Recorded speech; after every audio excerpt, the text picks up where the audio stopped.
If you struggle to get your hips involved in your throw and you're not throwing with any power, pay attention, because I'm gonna break down how to use your hips the right way when throwing a football and give you some drills that will help you practice it. To begin, let's talk about hip-shoulder dissociation. This is the ability for your hips and your shoulders to move in opposite directions to create separation. When done correctly, this creates a lot of torque and power with the muscles of your core and torso. How do you get hip-shoulder dissociation when you're throwing? We want to keep our shoulders close to the target as we step and open up our hips. So as you can see here, my chest is facing that way and my hips are facing that way. This is separation right here. And then when my arm goes to come through with my upper body, it snaps through like a whip. That power transfer is rhythmic like a wave. You feel it traveling up from the ground as you step, and then your hips go, and then your body follows it. The next key point is sequencing. We have to be initiating all of our movement the right way every single time, or else our sequence will be out of order. So what's the proper throw sequence? Well, analyzing about every single NFL quarterback I possibly can, they all kind of share this same throw sequence. They start their arm motion and they separate here. Then they step. And then their arm begins to transition, and as their foot touches the ground, their elbow is driving forward.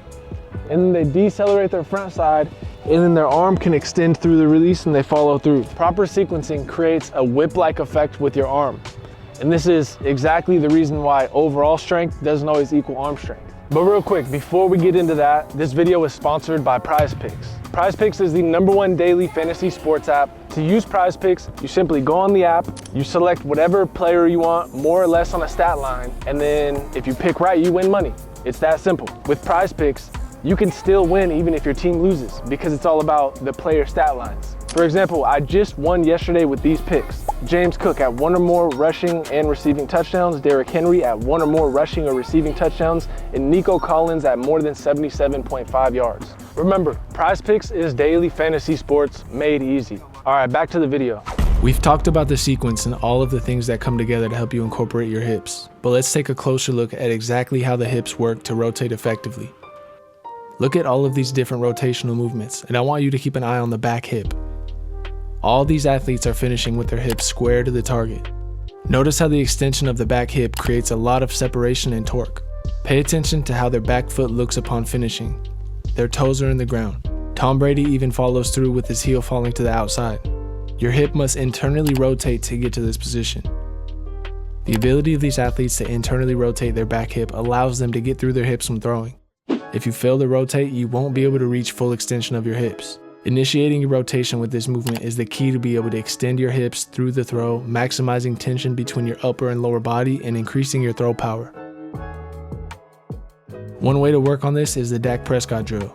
Simply load your back hip and practice starting, turning your back hip to begin your rotation.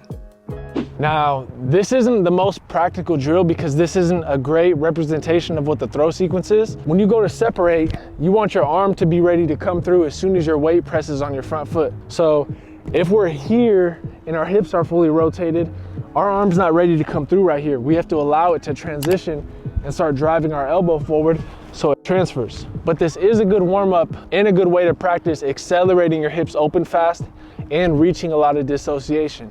Now that we've kind of talked about what you should be doing, let's talk about a few things that you need to avoid that are going to completely wreck your ability to transfer power through your hips. And number one is rotating your hips too early. If you go and shoot your hips before you've even separated, your arm still has to wind up and transition. You've shot your hips too early and you're likely going to be throwing the ball with all arm. If the ball feels really heavy coming off your arm, you're throwing it with all arm. If the ball feels light, like it's flowing off your arm, you're using your body to throw it. The second part of that, which kind of goes in line with it, is getting your weight on your front foot too early. If you get your weight on your front foot too early in your throwing motion, you're not going to be able to clear your back hip through all the way. We want to be patient with the way we shift our weight forward. You have to move them slower and rhythmically so that you're not maxing your hips out or fully rotating them before the ball leaves your hand. This is key because if we want to use that power from our hips to accelerate our hand through, we have to be pushing through the release with our back hip. Another thing to avoid is just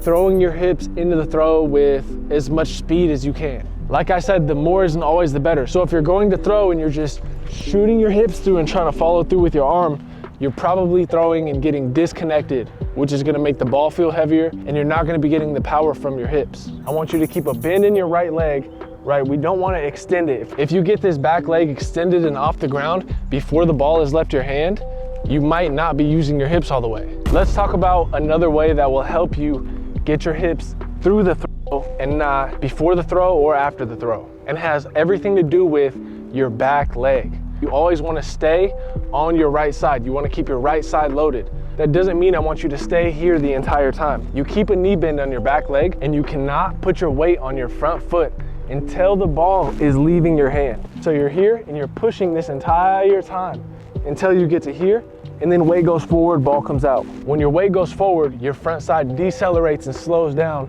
allowing for this backside to accelerate through and clear. And that's what gives you all that velocity coming straight from your hips. A lot of you guys may have noticed that Rodgers kind of jumps off the ground when he throws. He's extremely efficient using his hips. And the way that he does this allows him to accelerate his hips very fast, but also decelerate his hips very fast, transferring a lot of that power up into his arm.